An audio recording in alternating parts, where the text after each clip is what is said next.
Olá, meu nome é Elton, sou advogado, tá? E o vídeo de hoje, né, o qual nós vamos tratar, né, o tema, né, é sobre aquele fato assustador, né, assombroso ali que aconteceu ali no estado do Rio de Janeiro, que foi veiculado aí nessa última semana na grande imprensa, das investigações ali que estão sendo trazidas ali pela Polícia Judiciária do Rio de Janeiro. Então, segundo ali as investigações da Polícia Civil ali do Rio de Janeiro, o padrasto teria ali tirado a vida do seu enteado, né, com a devida anuência da mãe da criança. Então é justamente, né, o que fazer, né, com a suspeita de uma violência, seja essa física, né, seja essa mental, né, o que pode ser feito, qual o remédio, né, a ser impetrado ali para que evitar que o fim fosse esse, como está sendo noticiado aí pela grande imprensa, né, e devidamente trazido ali no escopo ali das investigações da Polícia Civil, lá do estado do Rio de Janeiro. Então, o primeiro ponto que nós devemos aqui analisar é que tanto a criança como a adolescente, né, ele tem uma legislação própria. Né? Ou seja, a Lei 8.069 de 90, que é o Estatuto da Criança e do Adolescente, traz dentro diversas regras, deveres, direitos e, acima de tudo, proteção à criança e o adolescente. Então, o primeiro artigo que eu vou fazer a leitura é justamente um artigo que fala a quem compete essa proteção. Né? É o artigo 4º, que diz: é dever da família, da comunidade, da sociedade em geral e do poder público assegurar com absoluta prioridade a efetivação dos direitos referentes à vida, à saúde, à alimentação, à educação, ao esporte, ao lazer, à profissionalização, à cultura, à dignidade, ao respeito, à liberdade e à convivência familiar e comunitária. Então, a responsabilidade, percebeu, ela não é só do pai ou da mãe ou daquele que detém ali, né, o tutor ali da criança, né, o responsável, né? Então não é, ela é da comunidade, da sociedade, de forma geral, né? E pegando um gancho, o artigo 5º diz: nenhuma criança ou adolescente será objeto de qualquer forma de negligência, discriminação, exploração, violência, crueldade e opressão. Punido na forma da lei qualquer atentado, seja esse por ação, por omissão aos seus direitos fundamentais. Então, o artigo 4º, artigo 5º, trazendo o que ocorreu ali no estado do Rio de Janeiro. E como eu vou reforçar novamente, vou partir para, sendo redundante, das investigações que estão sendo trazidas pela Polícia Civil do Rio de Janeiro, que estão sendo veiculadas, inclusive foi capa da revista Veja, é que o padrasto, né, ele cometeu a ação, ou seja, ele tirou a vida, né, dessa criança. E a mãe, ela foi omissa. Então, a própria legislação diz que responde aquele que pratica a ação e aquele que pratica a omissão. A mãe foi omissa. A mãe, principalmente, porque ela tinha o dever, primeiro, do ponto de vista humanitário, humano, ela era mãe. Ela tinha o dever de afastar a criança dessas violências que ela vinha sofrendo. E, do ponto de vista legal, legalista da lei, ela tinha a obrigação de comunicar aos órgãos responsáveis por essa violência que a criança vinha sofrendo. E nada o fez. Tá? Reiterando novamente, conforme as investigações da Polícia Civil que está sendo noticiada aí na grande imprensa. Tá? Então, percebeu o quanto é importante se ater a esses detalhes. A criança por si só, ela vai denunciando isso, ela consegue traduzir que algo está ocorrendo ali de forma diferente. Esse é um ponto. Continuando ainda na lei, no seu artigo 13, diz o seguinte: em casos de suspeita ou confirmação de castigo físico, de tratamento cruel ou degradante e de maus tratos contra criança ou adolescente, serão obrigatoriamente comunicados ao Conselho Tutelar da respectiva localidade, sem prejuízo de outras providências legais. Então, o artigo 13 está dizendo para nós o seguinte: em caso de suspeita de violência contra a criança ou adolescente, o primeiro órgão a ser comunicado é o Conselho Tutelar. Mas nada obsta aqui de procurar-se o Ministério Público, porque o Ministério Público é o garantidor da integridade do incapaz, porque a criança ou adolescente ele é incapaz. Do ponto de vista civil, ele é incapaz. Ele sempre tem que se representar por alguém.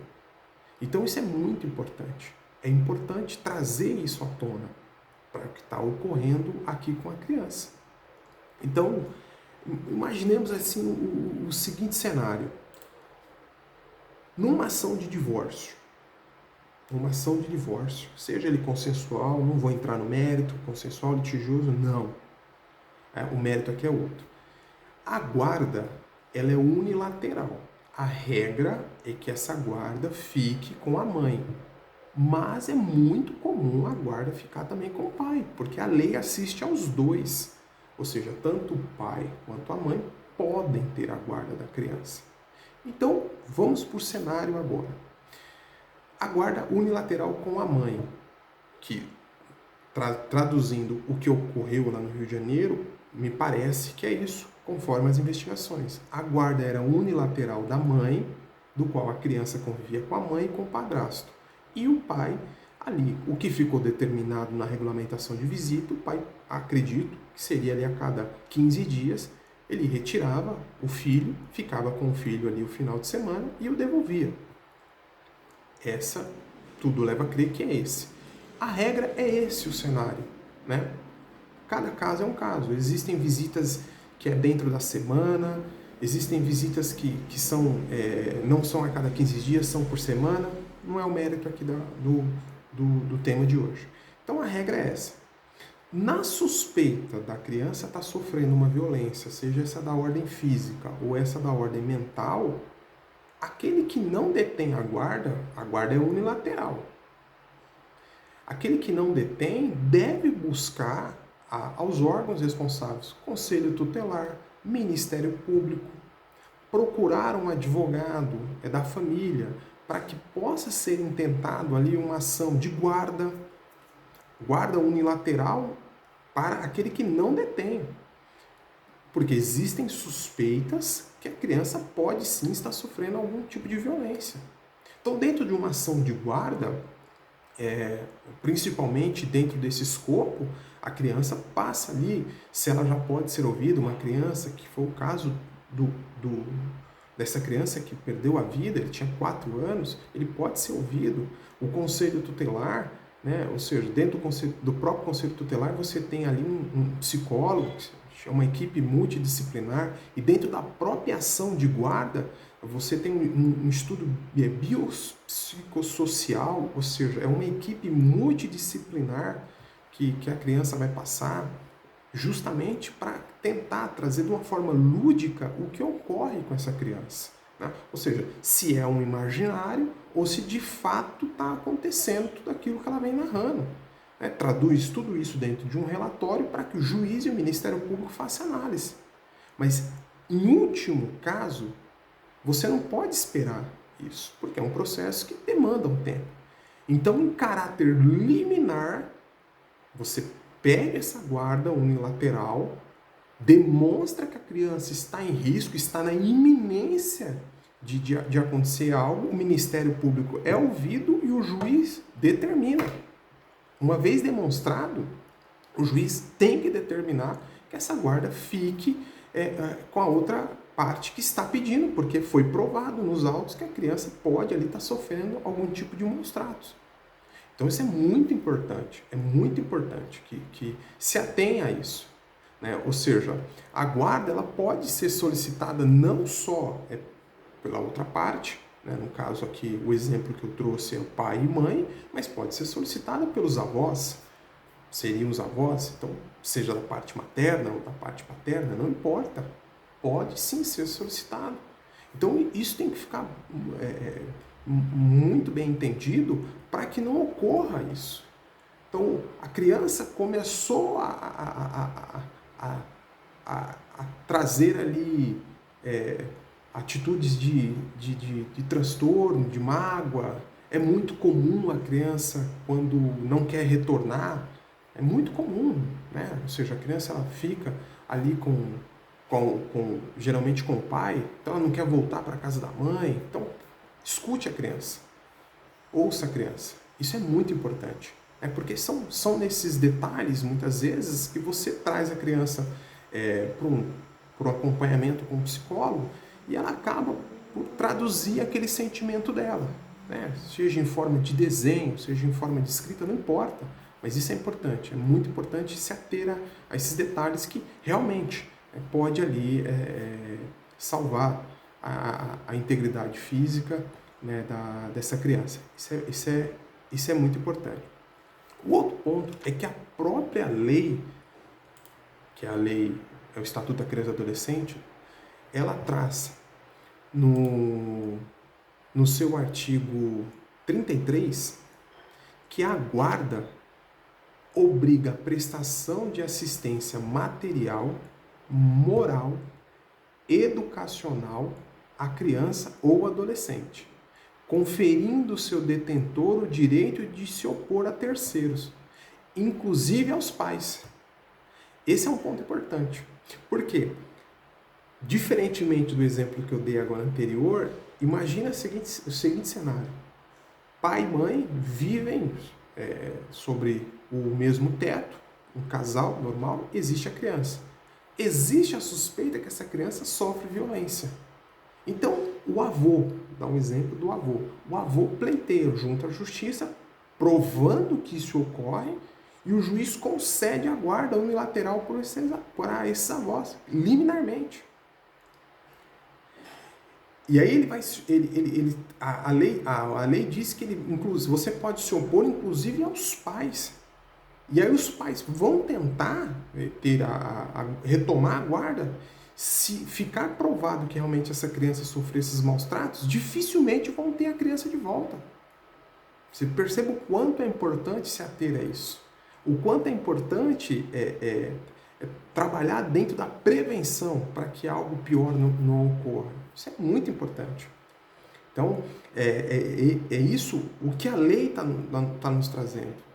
Então, a qualquer suspeita disso, a lei assiste.